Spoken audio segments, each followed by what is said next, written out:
نحمده ونصلي على رسوله الكريم أما بعد أعوذ بالله من الشیطان الرجیم بسم اللہ الرحمن الرحیم A very warm welcome to you all. آج ہمارے خلاصۃ القرآن کی کلاس نمبر 12 ہے. ہم پارہ نمبر 12 شروع کرنے لگے ہیں. اللہ سبحانہ و تعالیٰ سے یہ دعا ہے کہ جو پڑھا جا رہا ہے، جو سنا جا رہا ہے، اللہ سبحانہ و تعالیٰ اس کو قبولیت کا درجہ عطا فرمائے اور ہم سب کی زندگی میں اس کو ہدایت اور رہنمائی کا ذریعہ بنائے. آمین یا رب العالمین. تو چلیں اپنی مجلس کا آغاز کرتے ہیں. درود شریف پڑھ لیجیے. اللہم صلی علی محمد وعلی آل محمد کما صلیت علی ابراہیم وعلی آل ابراہیم انک حمید مجید. اللہم بارک علی محمد وعلی آل محمد کما بارکت علی ابراہیم وعلی آل ابراہیم انک حمید مجید. دوبارہ دہراتی چلوں، جہاں کہیں بھی نبی کریم صلی اللہ علیہ وسلم کا نام آئے، صلی اللہ علیہ وسلم کہنا لازمی ہے. آپ کوئی بھی درود شریف پڑھ سکتے ہیں، لیکن کم از کم صلی اللہ علیہ وسلم کہنا لازمی ہے. تو پارہ نمبر 12 ہے وما من دابہ. تو سب سے پہلے پارہ نمبر 12 میں جس چیز کا جس عنوان کے بارے میں اللہ سبحانہ و تعالیٰ میں ایکسپلین کر رہے ہیں وہ یہ ہے کہ رازق صرف اللہ سبحانہ و تعالیٰ کی ذات ہے، یعنی کہ رزق عطا کرنے والی ذات جو ہے وہ صرف اور صرف اللہ سبحانہ و تعالیٰ ہی کی ہے. آیت نمبر 2 میں اللہ سبحانہ و تعالیٰ ارشاد فرماتے ہیں وَمَا مِن دَابَّةٍ فِي الْأَرْضِ إِلَّا عَلَى اللَّهِ رِزْقُهَا. ہر جاندار، انسان، جنات، چرند پرند، جانور، ہر چیز وغیرہ کو رزق دینے والی ذات صرف اور صرف اللہ سبحانہ و تعالیٰ کی ہے، اور یہ اللہ تعالیٰ کے علاوہ کسی اور کے بس میں ہے بھی نہیں. تو آپ دیکھیں، آپ اگر سائنس کے اسٹوڈنٹ رہے ہوں گے تو آپ نے پڑھا ہوگا کہ ویل جو ہوتی ہے نا، ایک ویل جو ہوتی ہے وہ ایک دن میں 4 ٹن کھانا کھاتی ہے. 1 ton is equal to 1000 kgs، right. 1 ton is equal to 1000 kgs، اور وہ ایک دن میں 4000 kgs آف فوڈ کھاتی ہے ایک ویل. تو آپ امیجن کریں دنیا میں اس طریقے کی کتنی ویلز ہوں گی نا. تو یہ تو صرف ویلز کا ہو گیا. ایسے ہی دنیا میں جتنی جنات ہے، انسان ہے، چرند ہے، پرند ہے، سب کچھ، نباتات، جو زمین میں رہنے والی مخلوق، کیڑے مکوڑے، ہر ہر ہر شے، ہر جاندار کو اللہ سبحانہ و تعالیٰ رزق عطا کر رہے ہیں. اور رزق صرف کھانا پینا نہیں ہوتا، ہمارے مطلب رہنے کی آرائش، ہر چیز اس میں آ جاتی ہے. تو اس کا عطا کرنے والا صرف اور صرف اللہ سبحانہ و تعالیٰ ہی ہے. اللہ سبحانہ و تعالیٰ ہی کی ذات بابرکت ہے جو یہ کرنے پر قدرت رکھتی ہے. تو اللہ سبحانہ و تعالیٰ نے اس چیز کے بارے میں سب سے پہلے یہاں پر ارشاد فرمایا. اگلا عنوان جو ملتا ہے پارہ نمبر 12 میں وہ یہ ہے کہ تخلیق کائنات اور مقصود کائنات کی. اللہ سبحانہ و تعالیٰ نے کائنات جو بنائی ہیں وہ کس لیے بنائی ہیں؟ تو اللہ سبحانہ و تعالیٰ آیت نمبر 7 میں ارشاد فرماتے ہیں وَهُوَ الَّذِي خَلَقَ السَّمَاوَاتِ وَالْأَرْضَ فِي 6 أَيَّامٍ وَكَانَ عَرْشُهُ عَلَى الْمَاءِ لِيَبْلُوَكُمْ أَيُّكُمْ أَحْسَنُ عَمَلًا. اس آیت میں بنیادی طور پر 2 باتیں ذکر کی گئی ہیں. کائنات کو مرحلہ وار کیوں تخلیق کیا گیا، اور کائنات کی تخلیق کا مقصد کیا ہے. یعنی کہ اللہ سبحانہ تعالیٰ نے کائنات کی جو تخلیق کی ہے اس کو مرحلہ وار کی ہے، مطلب سٹیپ بائی سٹیپ. آپ سمجھے، پہلے اللہ نے جو اس چیز کو بنانے کا ارادہ کیا، پھر دوسرے سٹیپ میں دوسری چیز کو بنایا. اس طریقے سے مرحلہ وار اللہ سبحانہ تعالیٰ نے کائنات کو بنایا. اور دوسرا جو سوال جو اللہ سبحانہ تعالیٰ جس کے بارے میں یہاں پر ذکر کر رہے ہیں وہ یہ ہے کہ کائنات بنانے کا مقصد کیا ہے، کائنات کس وجہ سے وجود میں آئی. تو سب سے پہلے سوال کا جواب یہ ہے کہ اللہ تعالیٰ نے آسمان اور زمین کی تخلیق مرحلے وار 6 دن میں فرمائی. تو اللہ سبحانہ و تعالیٰ نے کائنات جو آسمان ہے، زمین ہے، ستارے ہیں، دنیا میں جتنی بھی چیزیں، جہاڑ، پہاڑ، سمندریں، آپ جھیلیں، ہر چیز دیکھ لیں، ان ساری چیزوں کو ملا کر اللہ سبحانہ و تعالیٰ نے ان کو کتنے دنوں میں پیدا کیا؟ قرآن مجید سے ہمیں ملتا ہے کہ اللہ سبحانہ و تعالیٰ نے ان کو 6 دن میں پیدا فرمایا، جب کہ اللہ تعالیٰ اپنی قدرت کاملہ سے ایک لمحے میں بھی پیدا فرما سکتے تھے۔ تو ہمارا یہ عقیدہ ہے کہ اللہ سبحانہ و تعالیٰ کا علم کامل ہے، اور اللہ سبحانہ و تعالیٰ ہر چیز پر قادر ہے، اللہ سبحانہ و تعالیٰ ہر چیز کی قدرت رکھتے ہیں۔ تو اللہ سبحانہ و تعالیٰ کی مرضی میں تھا، اللہ سبحانہ و تعالیٰ نے چاہا مرحلے وار کائنات کو 6 دن میں بنانا۔ اگر اللہ سبحانہ و تعالیٰ چاہتے تو ایک لمحے میں بھی اللہ سبحانہ و تعالیٰ اس کو بنانے کی قدرت رکھتے ہیں، یہ ہمارا عقیدہ ہونا چاہیے۔ تو یہ اللہ سبحانہ و تعالیٰ نے مرحلے وار کیوں بنایا؟ اس وجہ سے بنایا، ایک تو یہ کہ انسان کے مزاج کے مطابق ہے۔ کیوں؟ کیونکہ ہم انسان جو ہے وہ مرحلے وار کوئی بھی کام کر سکتے ہیں نا، we do anything step by step. ہم اگر کوئی چیز کرنے کا ارادہ کرتے ہیں تو we have to break it down into small steps, and اس کے بعد ہمیں سمجھ میں آتا ہے کہ چلے ہاں اس کو ہم نے کر لیا، اب اس کے بعد ہمیں یہ کرنا چاہیے، پھر اگر میں اس کو کر لوں گی تو میرا کام مکمل ہو جائے گا۔ تو اس طریقے سے انسان کو سمجھانے کے لیے اللہ سبحانہ و تعالیٰ نے کائنات کو بھی جو ہے مرحلے وار بنایا۔ اور دوسرا اس میں یہ حکمت پوشیدہ ہے کہ امور کی انجام دہی میں عجلت سے کام نہیں لیا جاتا، یعنی جلد بازی سے کوئی کام کیا جائے تو وہ صحیح نہیں ہوتا۔ تو اللہ سبحانہ و تعالیٰ نے یہاں پر انسان کی یہ جو صفت ہوتی ہے اس کو بھی ایمفسائز کرتے ہوئے بتا دیا کہ اگر کوئی انسان کوئی کام کرنا چاہتا ہے تو اسے چاہیے کہ بڑے اطمینان اور توجہ کے ساتھ کرے نا۔ اگر وہ کوئی امپورٹنٹ کام آپ کر رہے ہو، اگر آپ ڈیوائڈ انٹینشن سے اور آپ بس جلد بازی میں اس کو کریں گے تو پھر آپ اتنا ایفیشینٹلی نہیں کر سکیں گے۔ تو اس چیز کے بارے میں اللہ سبحانہ و تعالیٰ نے یہاں پر ارشاد فرمایا ہے۔ دوسرا جو سوال تھا کہ اللہ سبحانہ و تعالیٰ نے کائنات کو کیوں کی تخلیق کیوں فرمائی نا، کائنات کی تخلیق کرنے کا مقصد کیا ہے؟ تو دوسرے سوال کا جواب یہ ہے کہ کائنات کی تخلیق کا مقصد یہ ہے کہ اللہ تعالیٰ یہ دیکھنا چاہتے ہیں کہ اس میں غور و فکر کر کے کون سب سے زیادہ اچھے عمل کرنے والا ہے۔ تو قرآن مجید میں الگ الگ آیات میں اللہ سبحانہ و تعالیٰ یہ ارشاد فرماتے ہیں کہ ہمیں دنیا میں بھیجے جانے کا مقصد یہ ہے، اور اس کائنات کو بنانے کا مقصد یہ ہے کہ اللہ سبحانہ و تعالیٰ ٹیسٹ کرنا چاہتے ہیں کہ ہم میں سے اچھے اعمال کر کے کون اللہ سبحانہ و تعالیٰ کے پاس واپس آتا ہے۔ اس دنیا کی رونق میں کون دھوکہ نہیں کھاتا، کون اللہ سبحانہ و تعالیٰ کی عبادت کر کے اچھے اعمال لے کر اللہ سبحانہ و تعالیٰ کے پاس آتا ہے۔ تو سب سے زیادہ اچھے اعمال نبی کریم صلی اللہ علیہ وسلم کے ذات گرامی کے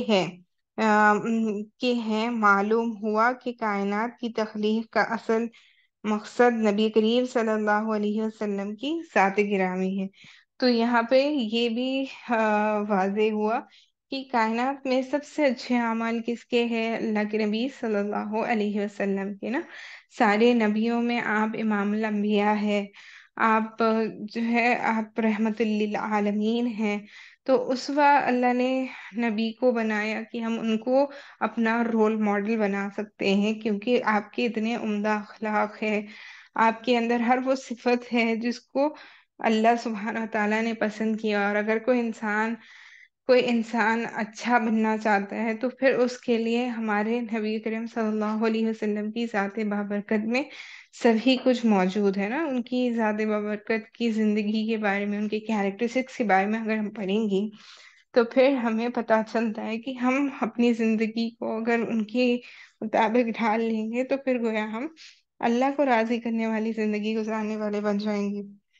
تو اسی وجہ سے فرمایا جاتا ہے کہ سب سے اچھے اعمال کس کے ہیں، اللہ سبحانہ و تعالیٰ یہ دیکھنا چاہتے تھے نا، اس وجہ سے کائنات کی تخلیق فرمائے۔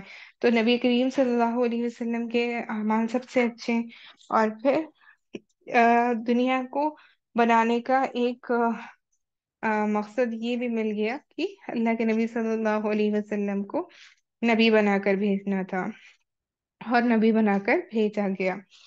اس کے بعد جو اگلی چیز، جو اگلا عنوان جس کے بارے میں اللہ سبحانہ وتعالیٰ نے پارہ نمبر 12 میں ارشاد فرمائے ہیں، وہ تسلی خاتم الانبیاء، یعنی کہ اللہ کے نبی صلی اللہ علیہ وسلم کو، جیسا ہم نے گزشتہ نشستوں میں بھی دیکھا کہ اللہ سبحانہ وتعالیٰ جگہ جگہ پر اللہ کے نبی صلی اللہ علیہ وسلم کو تسلی دیا کرتے تھے آیات کے ذریعے نا، کہ اللہ سبحانہ وتعالیٰ نے آپ کو صرف آگاہ کرنے کے لیے بھیجا ہے، اور اگر یہ ایمان نہیں لاتے تو آپ ان پر افسوس نہ کریں۔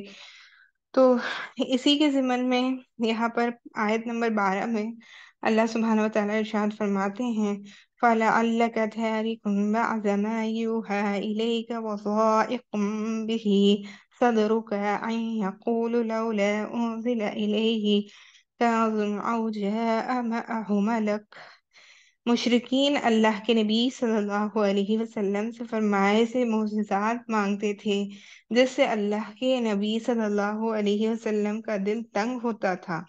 تو آپ کی تسلی کے لیے یہ آیت نازل ہوئی کہ آپ کو ان کی فرمائش، معجزات کی وجہ سے دلی تنگی نہیں ہونی چاہیے، آپ تو صرف ڈرانے والے ہیں۔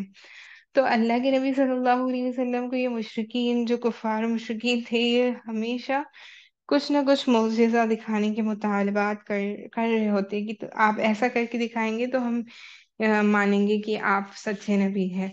اور کئی ایسے واقعات ہیں سیرت کے حوالے سے کہ ان کی ان فرمائشوں کو، مطلب یعنی کہ جو معجزہ دکھانے کے لیے انہوں نے کہا تھا، وہ اللہ کے نبی صلی اللہ علیہ وسلم نے کر کے بھی دکھایا، لیکن پھر بھی یہ لوگ جھٹلانے والے تھے۔ تو یہاں پر جب یہ مطالبات کرتی ہے معجزات کی، تو اللہ کے نبی صلی اللہ علیہ وسلم کا دل تنگ ہوتا، تو یعنی کہ آپ کو تکلیف ہوتی نا کہ یہ سب کچھ بتانے کے بعد ایمان نہیں لاتے، کیونکہ اللہ کے نبی صلی اللہ علیہ وسلم تو چاہتے تھے کہ ہر ایک امتی، ہر ایک آپ کا امتی جنت میں جانے والا ہو جائے نا۔ تو اس وجہ سے اللہ سبحانہ وتعالیٰ یہاں پر ارشاد فرما رہے ہیں کہ اے نبی، آپ اپنے دل کو تنگ نہ کیجیے، آپ کا کام صرف ڈرانا ہے، ہدایت دینا اللہ کے ہاتھ میں ہے، اور یہ ہدایت پانے والے ہیں ہی نہیں۔ ایسے بہت ساری آیات قرآن مجید میں ملتی ہیں۔ اور اگلی چیز جو ہے، وہ اگلا عنوان جو ہے وہ یہ ہے کہ قرآن کریم کا چیلنج، یعنی کہ قرآن کریم ان کفار و مشرکین کو چیلنج کر رہا ہے۔ کس طریقے سے؟ چلے آیت دیکھتے ہیں۔ آیت نمبر 13 میں اللہ سبحانہ وتعالیٰ نے ارشاد فرمایا، قُلْ فَأْتُوا بِعَشْرِ سُوَرٍ مِثْلِهِ مفتريات وادعوا من استطعتم من دون الله إن كنتم صادقين۔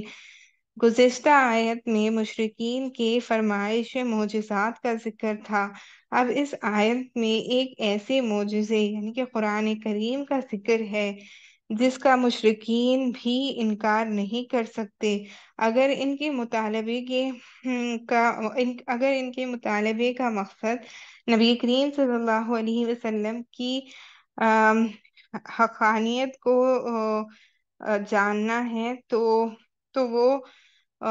وہ بدر تو وہ بذریعہ قرآن ثابت ہو چکی ہے۔ یعنی کہ اگر یہ کفار و مشرکین معجزات سے یہ چاہتے ہیں کہ اللہ کے نبی صلی اللہ علیہ وسلم سچے نبی ہیں، اس بات کا پروف وہ چاہتے ہیں نا، تو اللہ سبحانہ وتعالیٰ یہ فرما رہے ہیں کہ سب سے بڑا معجزہ جو اللہ کے نبی صلی اللہ علیہ وسلم کو اللہ نے عطا کیا اور ان سارے لوگوں کے سامنے لا دیا، وہ یہ ہے کہ قرآن مجید اپنے میں آپ ایک معجزہ ہے، براہ راست اللہ کی طرف سے اتارا گیا کلام ہے نا ہمارے نبی کریم صلی اللہ علیہ وسلم کے قلب اطہر پر۔ تو اس میں واضح طور سے یہ تصدیق کی گئی، کہ پروف کیا گیا، ان آیات سے یہ پروف ہوتا ہے کہ ہمارے نبی صلی اللہ علیہ وسلم سچے نبی ہیں اور خاتم النبیین ہیں، آخری نبی ہیں، اور براہ راست آپ کے اوپر اللہ سبحانہ وتعالیٰ کی طرف سے وحی اترتی ہے۔ تو اس چیز کا ذکر یہاں پہ اللہ سبحانہ وتعالیٰ نے کیا ہے۔ اگر مطالبے کا مقصد محض ضد ہے، تو اگر اللہ تعالیٰ نبی کریم صلی اللہ علیہ وسلم پر خزانہ اتار دیتا، یا تصدیق کے لیے کوئی فرشتہ نازل فرما دیتا، تب بھی مشرکین نے نہیں ماننا تھا، کیونکہ مطالبے کا مقصد ماننا نہیں بلکہ ضد تھی۔ تو اللہ سبحانہ وتعالیٰ خود واضح طور پر یہاں پہ فرما رہے ہیں کہ یہ جو کفار و مشرکین تھے، ان کا مقصد ہی یہ تھا کہ وہ جھٹلائے نا، تو ان کا ماننے کا مقصد ہی نہیں تھا۔ اگر ماننے کا مقصد ہوتا تو پھر وہ قرآن کی ان آیات کو پڑھ کر سمجھتے اور پھر اس کو قبول کر لیتے۔ ان کا مقصد تو اصل ضد تھا، ضد تھی نا ان کو اللہ کے نبی صلی اللہ علیہ وسلم کو جھٹلانے کی۔ تو اللہ سبحانہ وتعالیٰ فرما رہے ہیں کہ اگر فرشتے بھی آ کر گواہی دے دیں، اور اللہ سبحانہ وتعالیٰ اللہ کے نبی صلی اللہ علیہ وسلم کو سارے خزانے دے دیں، تب بھی یہ اس چیز کو ماننے والے نہیں ہیں۔ اللہ تعالیٰ نے منکرین کو قرآن کریم کے بارے میں 3 قسم کے چیلنج دیے ہیں۔ نمبر 1، اس جیسا قرآن لاؤ۔ تو اللہ سبحانہ وتعالیٰ نے ان کفار و مشرکین جو جھٹلایا کرتے تھے قرآن کی آیتوں کو، اور یہ کہتے تھے کہ یہ اللہ کا کلام نہیں ہے، یہ انسان کا کلام ہے معاذ اللہ، تو اللہ سبحانہ وتعالیٰ قرآن مجید میں ان سے 3 طریقے سے چیلنج کر رہے ہیں۔ اللہ سبحانہ وتعالیٰ ان کو چیلنج کر رہا ہے۔ سب سے پہلے کس چیز کا اللہ سبحانہ وتعالیٰ ان کو چیلنج کر رہے ہیں؟ اگر تم یہ کہتے ہو کہ یہ سچی آیات نہیں ہیں، یہ خدا کا کلام نہیں ہے، تو اس جیسی ایک آیت ہی بنا لاؤ۔ تم چاہو تو ان کو بھی اپنے ساتھ شریک لے لو جن کو تم اپنے معبود کہتے ہو، لیکن اگر تم ایسا نہ کر سکے اور ہرگز نہیں کر سکو گے، تو پھر اس آگ سے ڈرو جس کا ایندھن جو ہے وہ انسان اور پتھر ہے۔ اللہ سبحانہ وتعالیٰ نے یہ بہت ساری آیت میں ارشاد فرمایا۔ تو اللہ سبحانہ وتعالیٰ سب سے پہلی چیز یہ چیلنج کر رہے ہیں۔ نمبر 2، اس جیسی 10 صورتیں لاؤ۔ تو سب سے پہلے اللہ نے کیا کہا؟ ایک اس جیسا قرآن لاؤ۔ دوسری چیز اللہ نے ان کو چیلنج کیا، چلو ٹھیک ہے، قرآن پورا کا پورا قرآن تم نہیں لا سکتے، تو کم از کم اس جیسی 10 صورتیں لاؤ۔ نمبر 3، اس جیسی ایک صورت ہی لاؤ، یعنی کہ اللہ نے تخفیف کی۔ اللہ سبحانہ وتعالیٰ نے سب سے پہلے تو یہ چیلنج کیا کہ پوری کی پورے قرآن جیسی کوئی چیز تم لا کر دکھاؤ۔ اگر تم سے یہ نہیں ہو سکتا تو تم کم از کم 10 صورتیں لا کر دکھاؤ۔ اگر تم سے یہ بھی نہیں ہو سکتا تو کم از کم ایک صورت تو لا کر دکھاؤ۔ یہاں 10 صورتوں کا چیلنج ہے۔ اگر تم باوجود وضاحت و بلاغت کے نہیں لا سکتے تو سمجھ لو کہ قرآن کریم برحق اور سچی کتاب ہے، اور تمہارے الزامات، اعتراضات سب کچھ جھوٹے ہیں۔ تو اللہ سبحانہ وتعالیٰ ان کو واضح طور پر فرما رہے ہیں، اگر تم ان آیات کی جیسی کوئی آیت یعنی کہ کوئی صورت نہیں لا سکتے، تو پھر تم اپنے اعتراضات میں جھوٹے ہو، اور یہ کلام سچا ہے جو اللہ کی طرف سے بھیجا گیا۔ اور اس کے بعد پھر آیت نمبر 25 سے لے کر سورہ ہود کے آخر تک اللہ تعالیٰ نے 7 انبیاء علیہ السلام کے واقعات کو بطور درس و عبرت کے ذکر فرمایا۔ تو اللہ سبحانہ تعالیٰ نے 7 انبیاء اکرام رضی اللہ تعالیٰ عنہ مجمعین کے واقعات کو اس صورت میں ذکر فرمایا ہے کہ کس طریقے سے ان کی امت والوں نے اپنی نبیوں کو ستایا، تو پھر اللہ کی طرف سے ان کے اوپر عذاب آیا نا۔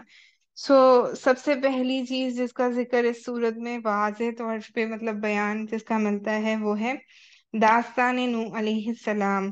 آیت نمبر 25 میں اللہ سبحانہ وتعالیٰ فرماتے ہیں، وَلَقَدْ أَرْسَلْنَا نُوحًا إِلَىٰ قَوْمِهِ إِنِّي لَكُمْ نَذِيرٌ مُّبِينٌ۔ حضرت نوح علیہ السلام اپنی قوم کو شب و روز 950 سال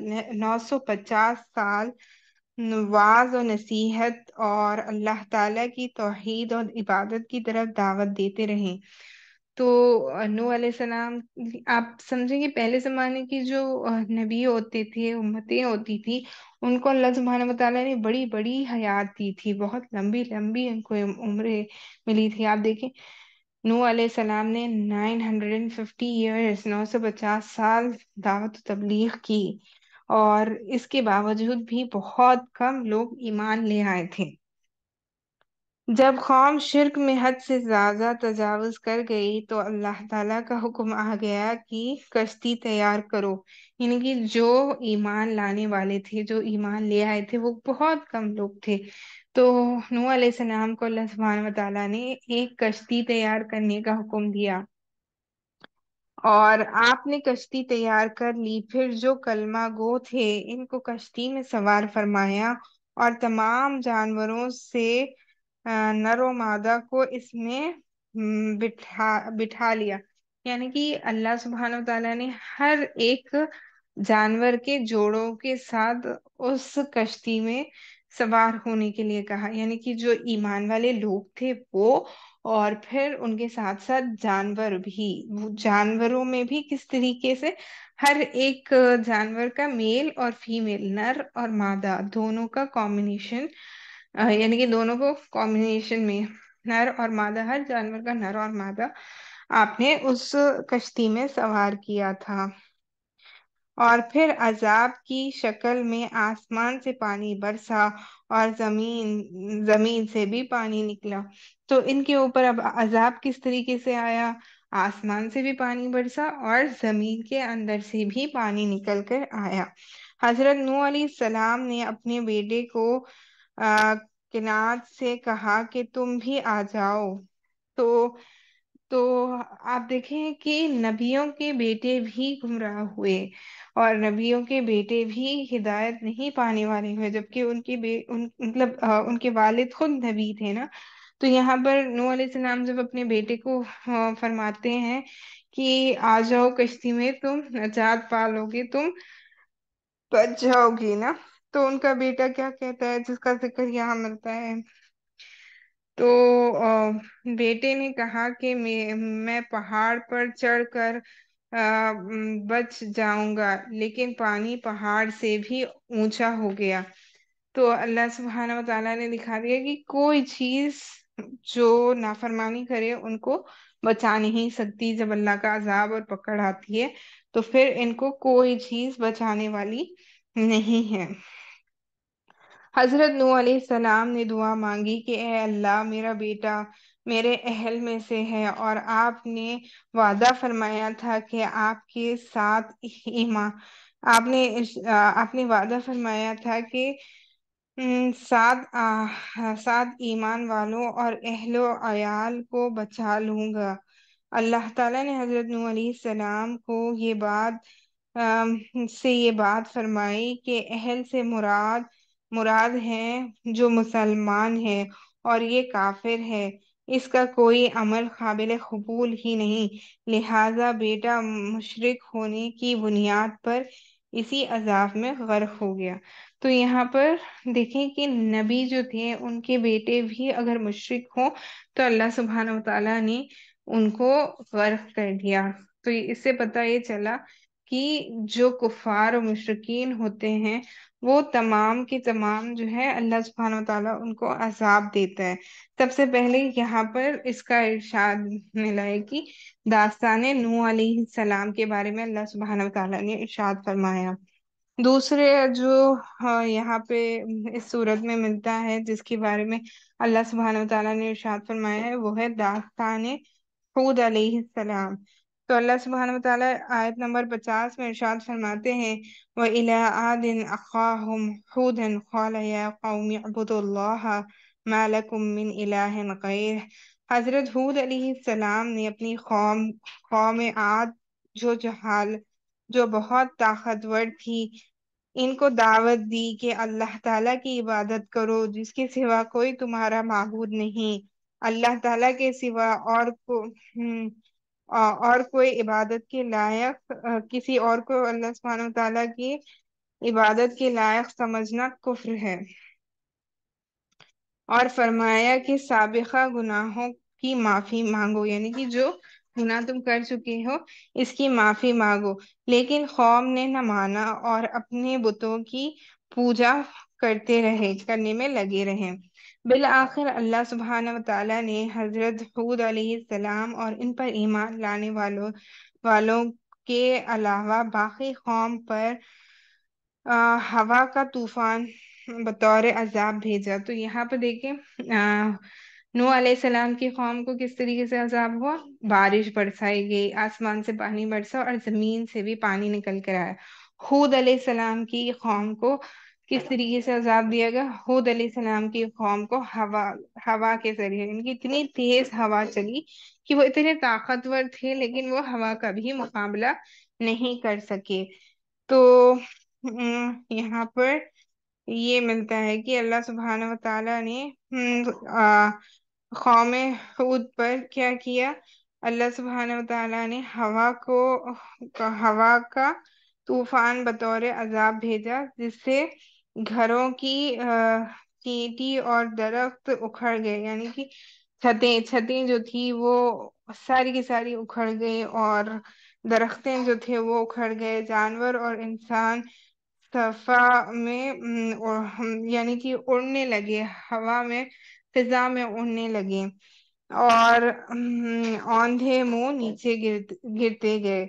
دیکھتے ہی دیکھتے پوری قوم تباہ برباد ہو گئی۔ تو جو مشرک تھے، جو اللہ کے ساتھ شرک کرنے والے تھے، وہ تمام کے تمام اس سے غرق ہو گئے، یعنی کہ اللہ نے اس ہوا میں ان کو ایسا پکڑا کہ وہ ان کے گھروں کے چھت اکھڑ گئے، جانور سارے کے سارے ہوا میں اڑنے لگے اور زمین پر گر گئے۔ ہوا اتنی تیز تھی کہ پورے لوگ مر گئے، یعنی کہ پوری قوم تباہ و برباد ہو گئی۔ تیسری داستان جو اللہ سبحانہ وتعالیٰ نے اس صورت میں جس کا ذکر فرمایا ہے وہ ہے داستان صالح علیہ السلام۔ تو اللہ سبحانہ وتعالیٰ آیت نمبر 21 میں ارشاد فرماتے ہیں، وَإِلَىٰ ثَمُودَ أَخَاهُمْ صَالِحًا، حضرت صالح علیہ السلام نے بھی اپنی قوم ثمود کو اللہ تعالیٰ کی توحید اور اس کی عبادت کی طرف دعوت دی۔ قوم ثمود نے حضرت صالح علیہ السلام کی تکذیب کی اور فرمائش معجزے کا مطالبہ کیا کہ اگر اس پہاڑ کی چٹان سے حاملہ اونٹنی نکل آئی تو ہم آپ کو مان لیں گے۔ تو آپ دیکھیں کہ یہ الگ الگ قوم کے لوگ جو ہوتے تھے، یہ ہمیشہ اللہ سبحانہ وتعالیٰ سے مطالبات کیا کرتے تھے کہ اللہ سبحانہ وتعالیٰ سے، یعنی کہ اللہ کے بھیجے ہوئے نبیوں سے مطالبہ کرتے تھے کہ آپ ایسا کر کے دکھائیں گے تو ہم ایمان لا لیں گے۔ تو اسی طریقے سے صالح علیہ السلام کی قوم نے یہ مطالبہ کیا تھا کہ آپ اس پہاڑ، یہ جو چٹان ہے، اس کے اندر سے اگر ایک حاملہ اونٹنی کو نکال لائیں گے تو ہم ایمان ڈالیں گے کہ آپ سچے ہیں اور اللہ کے نبی ہیں۔ تو اللہ سبحانہ وتعالیٰ نے اس ایسے ہی ہوا اور اونٹنی آ گئی، یعنی کہ اللہ سبحانہ وتعالیٰ نے اونٹنی کو، اس چٹان سے حاملہ اونٹنی کو نکالا اور فرمایا کہ یہ اللہ تعالیٰ کی اونٹنی ہے، اسے چھوڑ دو، لیکن وہ باز نہ آئے اور اونٹنی کو ہلاک کر دیا۔ یعنی کہ اگر آپ ڈیٹیل میں صالح علیہ السلام کا واقعہ پڑھیں گے تو آپ کو یہ ملتا ہے کہ وہ جو اونٹنی تھی، جب وہ پانی پینے جاتی تھی تو ان کو ہونے یہ لگا کہ یہی اونٹنی ہمارا سارا پانی پی لیتی ہے تو ہم اس کو قتل کر دیں گے، جبکہ اللہ نے فرمایا تھا کہ اس کو ہاتھ بھی نہ لگانا نا، اس کو کوئی نقصان نہیں پہنچانا، لیکن ان لوگوں نے کیا کیا، اس اونٹنی کو قتل کر دیا، تو ہلاک کر دیا۔ بالآخر اللہ سبحانہ وتعالیٰ نے ایمان والوں کے علاوہ باقی قوم کو ایک سخت قسم کی چیخ کے ذریعے نصف نابود فرما دیا، یعنی کہ ایک ایسی اللہ نے چیخ کی آواز ان کو سنائی کہ اس سے وہ ہلاک ہو کے رہ گئے، سارے کے سارے نصف نابود ہو گئے۔ وہ اپنے گھروں میں ایسے اوندھے منہ پڑے رہ گئے جیسے وہ کبھی وہاں بسے ہی نہیں۔ تو اس کا ذکر واضح طور سے یہاں پر ملتا ہے۔ چوتھے جو نبی ہیں جن کے بارے میں اللہ سبحانہ وتعالی نے جن کا واقعہ اس صورت میں ارشاد فرمایا ہے، وہ ہے داستان حضرت ابراہیم علیہ السلام۔ تو آیت نمبر 29 میں اللہ سبحانہ وتعالی ارشاد فرماتے ہیں، وَلَقَدْ جَاءَتْ رُسُلُنَا إِبْرَاهِيمَ بِالْبُشْرَىٰ قَالُوا سَلَامًا قَالَ سَلَامٌ۔ آم، اس رکوع میں اللہ سبحانہ وتعالی نے دو دو واقعات بیان فرمائے ہیں، ایک حضرت ابراہیم علیہ السلام کا، دوسرا حضرت لوط علیہ السلام کا۔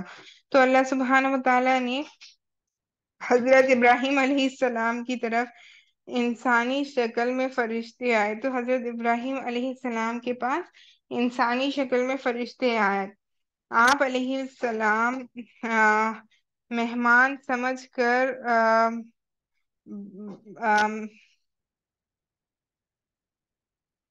تو آپ علیہ السلام مہمان سمجھ کر بہنا بہنا ہوا بچڑا پیش کیا، تو انہوں نے نہ کھایا۔ تو وہ جو لوگ تھے، جو فرشتے تھے جو انسان کی شکل میں آئے تھے، وہ ابراہیم علیہ السلام کے پاس بچڑے کو لے کر آئے، تو ابراہیم علیہ السلام نے اس کو نہیں کھایا، اور حضرت ابراہیم علیہ السلام کو اندیشہ لاحق ہو گیا کہ کہیں فساد کی نیت سے نہ آئے ہوں۔ تو آپ نے اگر ابراہیم علیہ السلام کا واقعہ پڑھا ہوگا تو آپ کو پتا ہوگا کہ ان کے جو قوم کے لوگ تھے، انہوں نے ان کو آگ میں ڈال دیا تھا نا، کیونکہ وہ بتوں کو بلا بلا کہتے تھے اور اس کو بتوں کو نہیں مانتے تھے، اللہ کی وحدانیت کے بارے میں بتاتے تھے۔ تو حضرت ابراہیم علیہ السلام کو یہ اندیشہ لاحق ہوا کہ یہ کہیں فساد کرنے تو نہیں آئے نا، کیونکہ وہ دو فرشتے جو آئے تھے وہ انسانی شکل میں آئے تھے نا۔ پھر اس کے بعد کیا ہوا کہ فرشتوں نے تسلی دی کہ ہم اللہ تعالیٰ کی طرف سے بھیجے ہوئے ہیں۔ فرشتوں کے آنے کی دو مقاصد تھے۔ پہلا مقصد حضرت ابراہیم علیہ السلام کو بڑھاپے کی حالت میں بیٹے کی خوشخبری دینا۔ تو آپ نے اگر حضرت ابراہیم علیہ السلام کا واقعہ پڑھا ہوگا تو آپ کو پتا ہوگا کہ حضرت ابراہیم علیہ السلام کی عمر کافی زیادہ تھی جب اسماعیل علیہ السلام پیدا ہوئے، تو بڑھاپے کی آپ کی عمر تھی جب آپ کو بشارت دی گئی، خوشخبری سنائی گئی کہ آپ کے یہاں بیٹا ہوگا۔ اور اس کے ساتھ ساتھ اللہ تعالیٰ نے یہ بھی بتا دیا کہ بیٹے کا نام اسحاق علیہ السلام ہوگا، اور صاحب اولاد ہوں گے، اور ان کے بیٹے کا نام یعقوب علیہ السلام ہوگا۔ تو اللہ سبحانہ وتعالیٰ نے ابراہیم علیہ السلام کے جو اولاد تھی، جو سب سے پہلی اسحاق علیہ السلام، ان کے بارے میں بتایا، اور پھر ان کی بھی اولاد کا نام کیا ہوگا، اسحاق علیہ السلام کی اولاد یعقوب علیہ السلام، ان کا بھی اس میں ذکر ملتا ہے۔ پانچویں چیز پانچویں نبی جن کا ذکر یہاں پر اس صورت میں ملتا ہے، وہ ہے داستان لوط علیہ السلام۔ تو اللہ سبحانہ وتعالیٰ آیت نمبر 77 میں ارشاد فرماتے ہیں، وَلَمَّا جَاءَتْ رَسُولُنَا لُوطًا سِيءَ بِهِمْ وَضَاقَ بِهِمْ ذَرْعًا وَقَالَ هَٰذَا يَوْمٌ عَصِيبٌ۔ فرشتوں کے آنے کا دوسرا مقصد یہ تھا کہ حضرت لوط علیہ السلام کی قوم سرکشی میں حد سے زیادہ تجاوز کر گئی ہے، اللہ تعالیٰ کے امر سے انہیں تباہ و برباد کرنا ہے۔ تو آپ یہ بات اچھے سے یاد رکھیں کہ پہلے زمانے میں جو ہمارے نبی صلی اللہ علیہ وسلم سے پہلے آنے والی نبی ہوا کرتے تھے، ان میں سے بہت سارے نبی ایسے ہوتے تھے جو اسپیسیفک ریجن ہوتے تھے، یعنی کہ ایک پرٹیکولر قوم، ایک پرٹیکولر قبیلے، ایک پرٹیکولر جگہ کے لیے اللہ نے ایک نبی کو بھیج دیا۔ تو سائملٹینیسلی دنیا میں ایک ساتھ ساتھ بہت سارے نبی بھی ہوا کرتے تھے۔ تو یہاں پر یہ جو فرشتوں کے آنے کا ذکر مل رہا ہے، یہ فرشتے کس مقصد سے آئے تھے کہ لوط علیہ السلام کی جو قوم تھی وہ سرکشی اور گمراہی میں حد سے زیادہ تجاوز کر چکی تھی نا۔ بہت آگے وہ بڑھ گئی تھی، تو اس وجہ سے وہ آئے تھے کہ اللہ کے حکم سے، امر سے ان کو نصف و نابود کر دیں۔ قوم قوم آ، آ، yeah. جی، تو میں یہ بتا رہی تھی کہ قوم سودم میں جو برائیاں تھیں، ان میں سے ایک ہم آ، ایک ہم جنس پر پرستی جیسے فتنے برائی تھی، یعنی کہ آج کل جو ہم دیکھتے ہیں نا کہ سیم جینڈر میں دے انہوں نے اپنے سیکشل پلیجرز کے لیے سیم جینڈر کو آپٹ کیا تھے، یعنی کہ وہ مرد مرد نسبت قائم کرتے تھے، عورت عورت نسبت قائم کرتی تھی۔ تو یہی قوم لوط سے ہی یہ جو آپ آج دیکھتے ہیں نا کہ آج جینڈر اکوالٹی میں بھی ویسٹرن کلچر میں، انڈیا میں بھی آج کل یہ بہت عام ہو رہا ہے کہ آپ دیکھتے ہیں میل میل آئی مین آدمی آدمی سے شادی کر رہے ہیں، عورت عورت سے شادی کر رہی ہے۔ تو یہ رشتے اللہ نے ناپسند فرمائے ہیں۔ تو یہ سارے ڈرائیوڈ آپ اگر ڈیٹ بیک دیکھیں گے تو یہ لوط علیہ السلام کی قوم کی سرکشی اور گمراہی تھی کہ ان کی قوم کے لوگ ایسے تھے۔ جانور بھی ایسا نہیں کرتے نا کہ جانور بھی نسبت اپوزٹ جینڈر سے قائم کرتے ہیں، لیکن یہ ایسی قوم تھی جنہوں نے اپنی گمراہی اور سرکشی میں وہ حد سے زیادہ آگے بڑھ گئے تھے۔ تو سب سے بڑا فتنہ یہ ہے کہ وہ سیم جینڈر سے نسبت قائم کرتے تھے۔ جب فرشتے خوبصورت نوجوانوں کی شکل میں آئے تو حضرت لوط علیہ السلام اپنی قوم کے کرتوتوں کی وجہ سے غمزدہ ہوئے کہ کہیں قوم انہیں اپنی ہوس کا نشانہ نہ بنا لے۔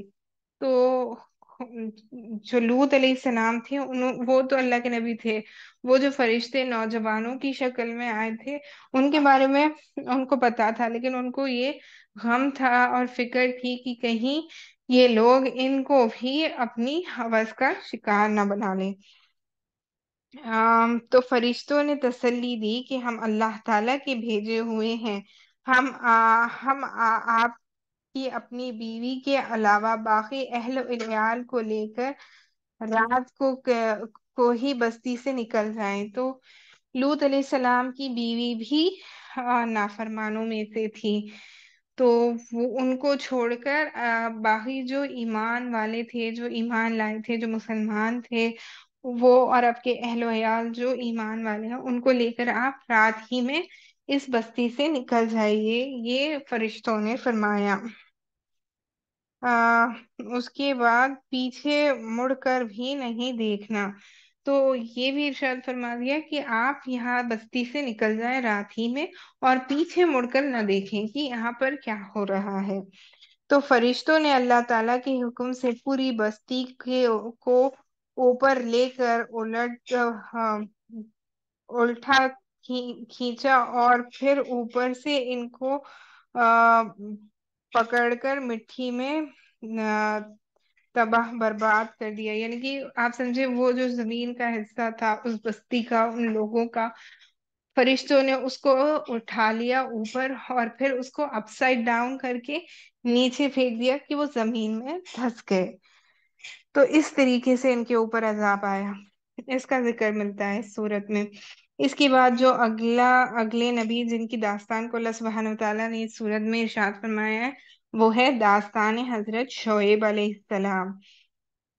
آیت نمبر 84 میں اللہ سبحانہ وتعالیٰ ارشاد فرماتے ہیں وَإِلَى مَدْيَنَ أَخَاهُمْ شُعَيْبًا قَالَ يَا قَوْمِ اعْبُدُوا اللَّهَ مَا لَكُمْ مِنْ إِلَٰهٍ غَيْرُهُ وَلَا تَنْقُصُوا الْمِكْيَالَ وَالْمِيزَانَ۔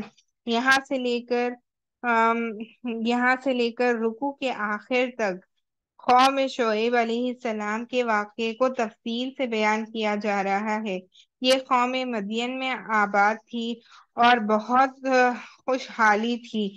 ان میں ایک برائی ناپ تول میں کمی کرنا تھا۔ تو شعیب علیہ السلام کی قوم کی برائی کیا تھی کہ وہ ناپ تول میں کمی کرتی تھی، یعنی کہ اللہ سبحانہ وتعالیٰ نے ہمیشہ ہمیشہ فرمایا ہے کہ ناپ تول جب کرو، یعنی کہ کسی کے ساتھ کسی کو کچھ دینے کا معاملہ، کچھ خرید و فروخت کا معاملہ جہاں ہوتا ہے، جہاں پہ کوئی چیز میجر کی جاتی ہے، تو اس کو انصاف کے ساتھ کرنا چاہیے، اس میں کمی بیشی نہیں کرنی چاہیے۔ تو یہاں پہ ان شعیب علیہ السلام کی قوم کا ذکر ملتا ہے جو ناپ تول میں کمی کیا کرتی تھی۔ تو یہ ان کی برائی تھی، جب جب دیتے تو کم دیتے، لیتے تو زیادہ لیتے۔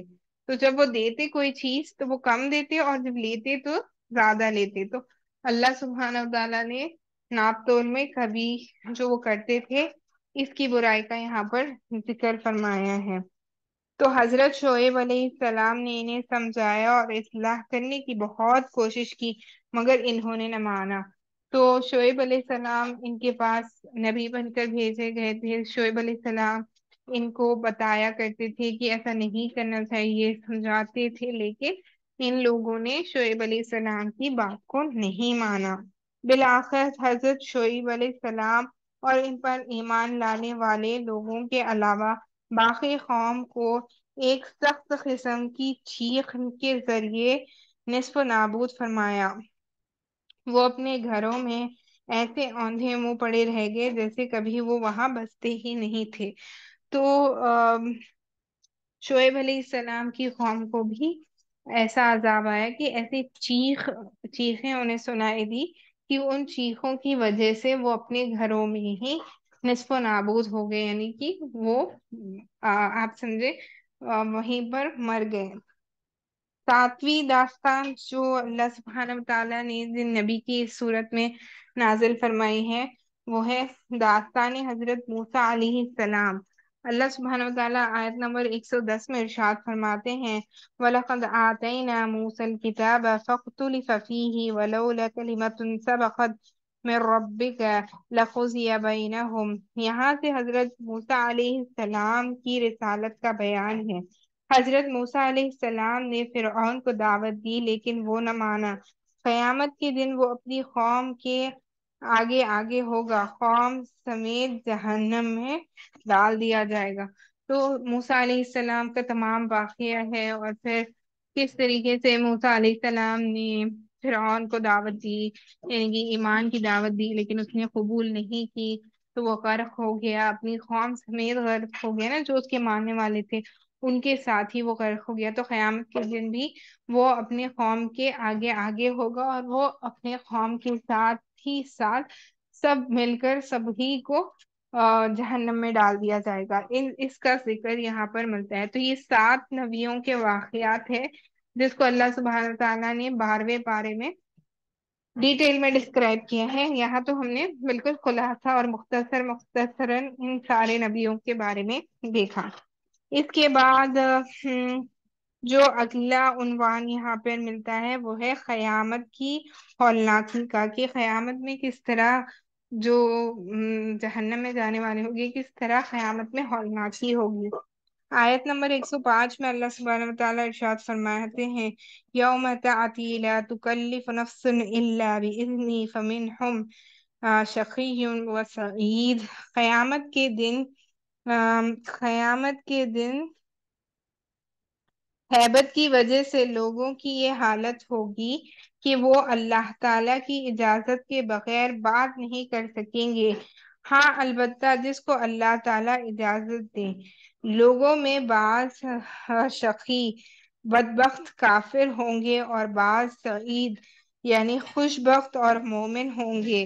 شقی ہمیشہ جو ہے جہنم میں رہیں گے، اور سعید یعنی کہ سچے لوگ، نیک لوگ، مومن لوگ جو ہیں وہ ہمیشہ ہمیشہ جنت میں رہیں گے۔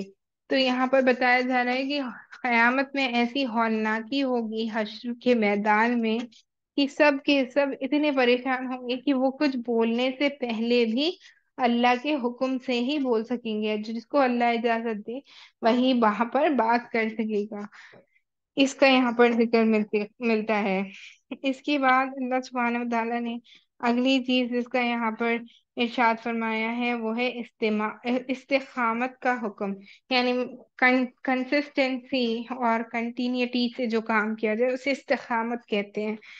تو یہاں پر آیت نمبر 112 میں اللہ سبحانہ وتعالیٰ ارشاد فرماتے ہیں فَاسْتَقِمْ كَمَا أُمِرْتُ وَمَنْ تَابَ مَعَكَ وَلَا تَطْغَوْا إِنَّهُ بِمَا تَعْمَلُونَ بَصِيرٌ۔ گزشتہ کئی آیت میں سابقہ انبیاء علیہ السلام میں سے 7 انبیاء علیہ السلام اور ان کے قوموں کے حالات اور واقعات کو بیان کیا گیا ہے۔ اب یہاں سے نبی کریم صلی اللہ علیہ وسلم اور آپ صلی اللہ علیہ وسلم کی امت کو استقامت علی الدین کا حکم دیا جا رہا ہے، یعنی کہ اپنے دین میں پختگی سے ثابت قدم رہو اور اللہ کی عبادت کرتے رہا کرو، اللہ کی فرما برداری میں رہو، ہمیشہ کرتے رہا کرو۔ اس کے بارے میں بتایا جا رہا ہے۔ مطلب یہ ہے کہ اللہ تعالیٰ اور اس کے رسول صلی اللہ علیہ وسلم کی طرف سے جو حدود اور اصول مقرر کیے گئے ہیں ان کی مکمل پابندی کر کے چلنا استقامت ہے۔ یعنی کہ جیسے آپ اس کو سمجھنے کے اعتبار سے ایسے سمجھیں کہ اللہ نے ہمارے لیے کچھ حدود رکھے ہیں نا، جس طریقے سے میل نہیں نسبت قائم کر سکتا۔ اللہ نے پاکیزہ رشتہ جو دیا ہے وہ ہے میل اور فیمیل کی نسبت نا، اور حلال طریقے سے نکاح کرنے کے بعد نسبت۔ تو یہ جو اللہ نے حدود پیدا کی ہے، اسی طریقے سے ناپ تول میں کمی نہیں کرنے کے بارے میں آتا ہے۔ اور جو بھی اللہ سبحانہ وتعالیٰ نے اصول مقرر کیے ہیں، اگر ہم اس کو جس طریقے سے ہمیں شریعت میں بتایا گیا ہے اس طریقے سے اس کو انجام دیتے ہیں تو پھر ہم استقامت پر ہیں۔ اس کو ہم کہیں گے کہ استقامت پر چلنا ہے۔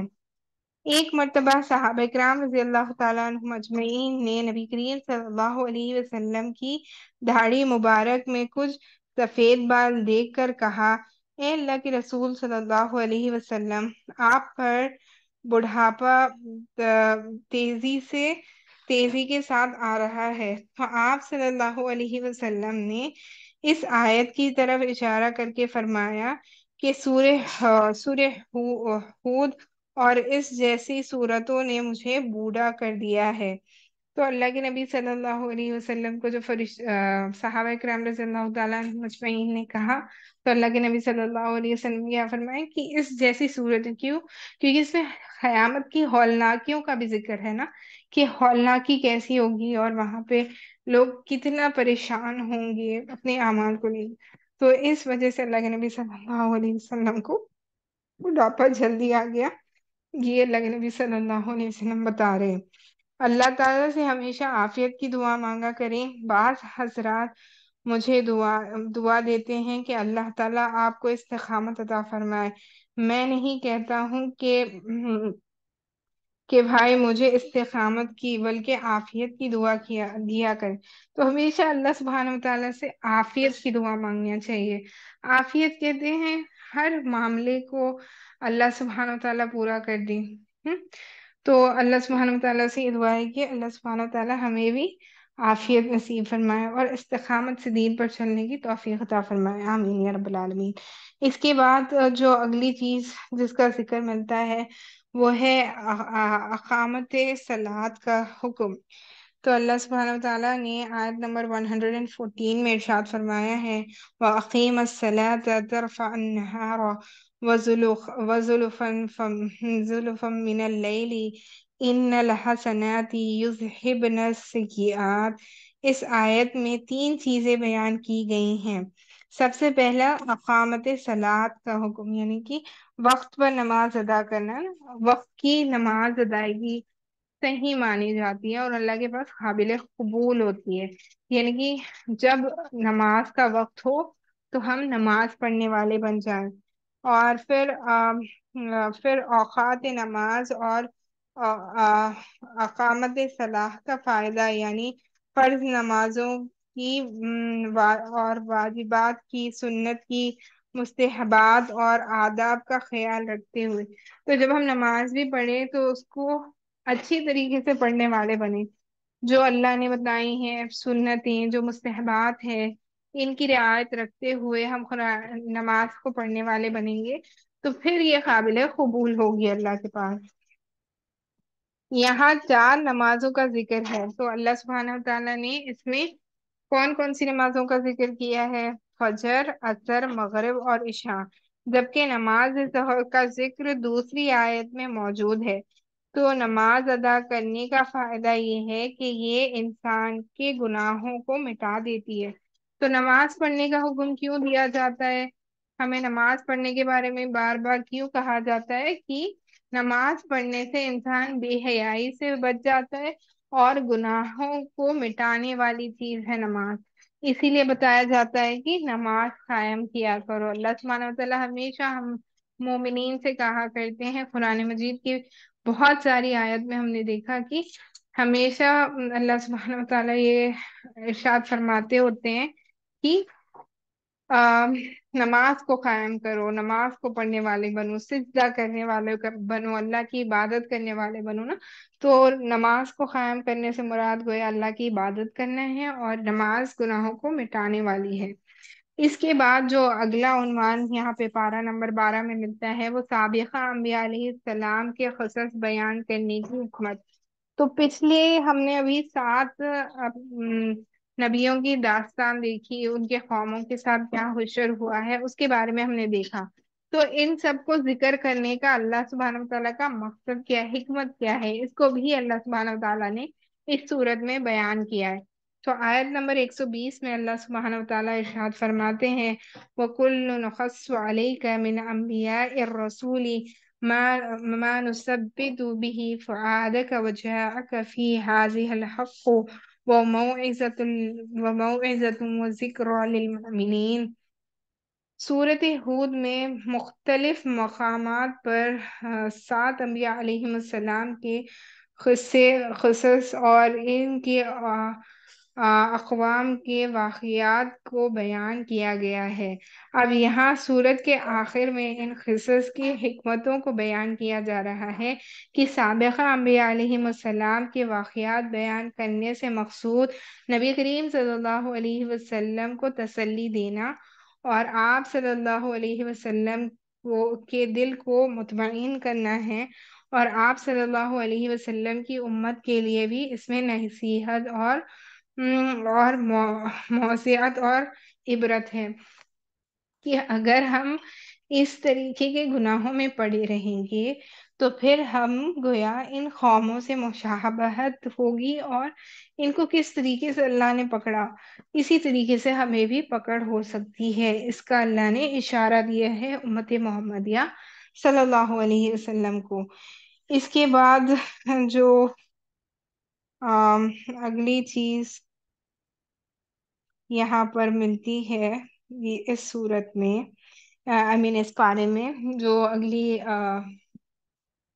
چیز ملتی ہے وہ ہے سورت یوسف۔ سورہ یوسف یہاں پر شروع ہوتا ہے نا، تو پارہ نمبر 12 میں تو اس پوری صورت میں حضرت یوسف علیہ السلام کا واقعہ بیان کیا گیا ہے۔ اسی مناسبت سے اس کا نام اس صورت کا نام جو ہے سورہ یوسف رکھا گیا ہے۔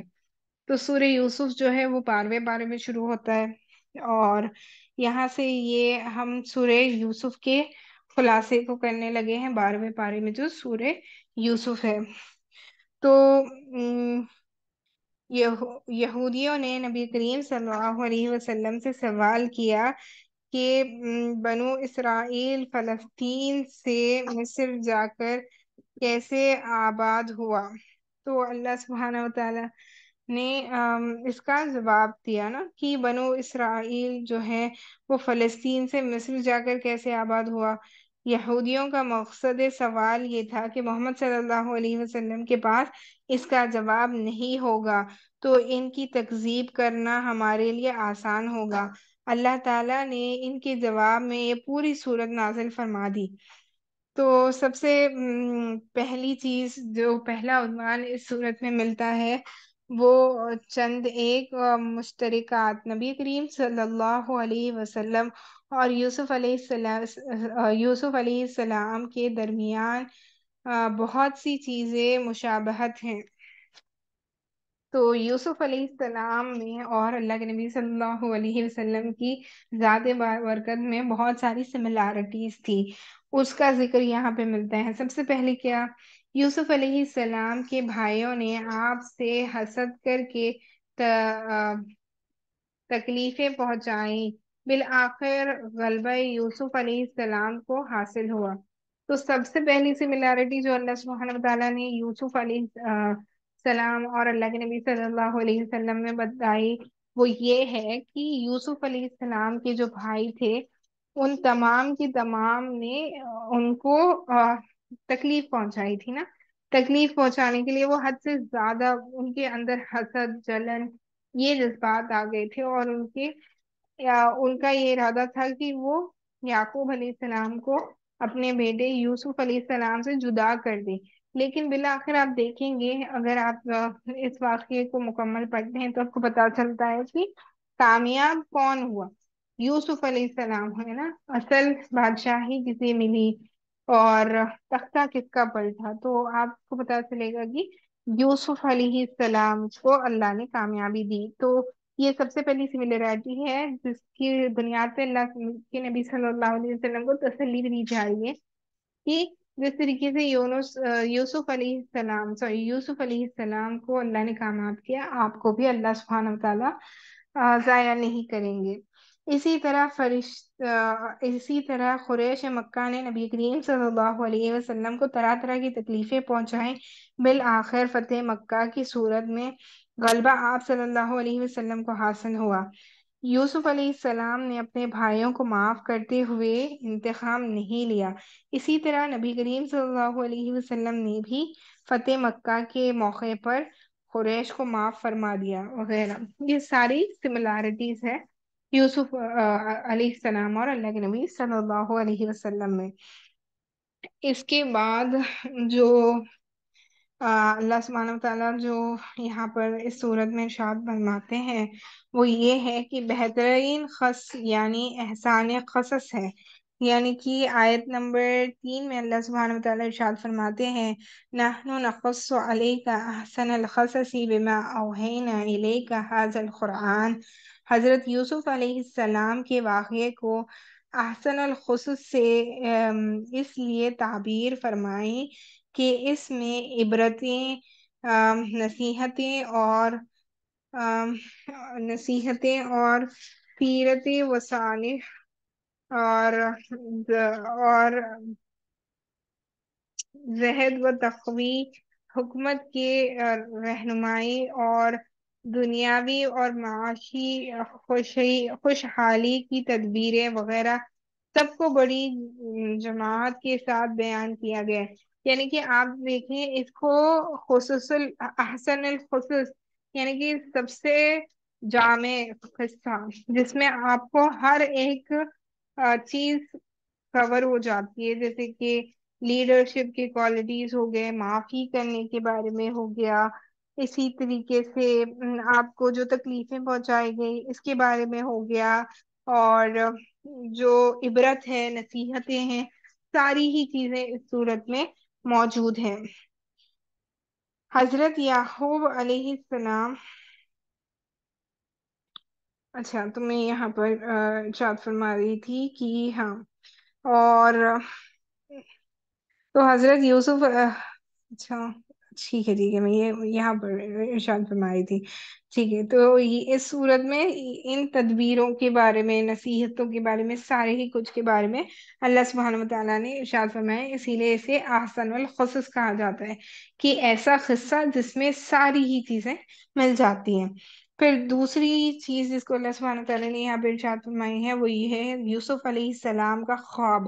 یوسف علیہ السلام نے خواب دیکھا تھا، جس کے بارے میں اللہ سبحانہ وتعالیٰ یہاں پہ ارشاد فرما رہے ہیں۔ حضرت یوسف علیہ السلام نے کہا کہ ابا جی، میں نے خواب دیکھا کہ 11 ستارے، ایک سورج اور ایک چاند مجھے سجدہ کر رہے ہیں۔ تو حضرت یعقوب علیہ السلام نبی ہونے کی وجہ سے خواب کی تعبیر سمجھ گئے کہ اس کے 11 بھائی، والد والدہ کسی وقت ان کے مطیع اور فرمانبردار ہو جائیں گے۔ حضرت یعقوب علیہ السلام کی پہلی بیوی سے 10 بیٹے تھے اور دوسری بیوی سے 2، یعنی کہ یوسف علیہ السلام اور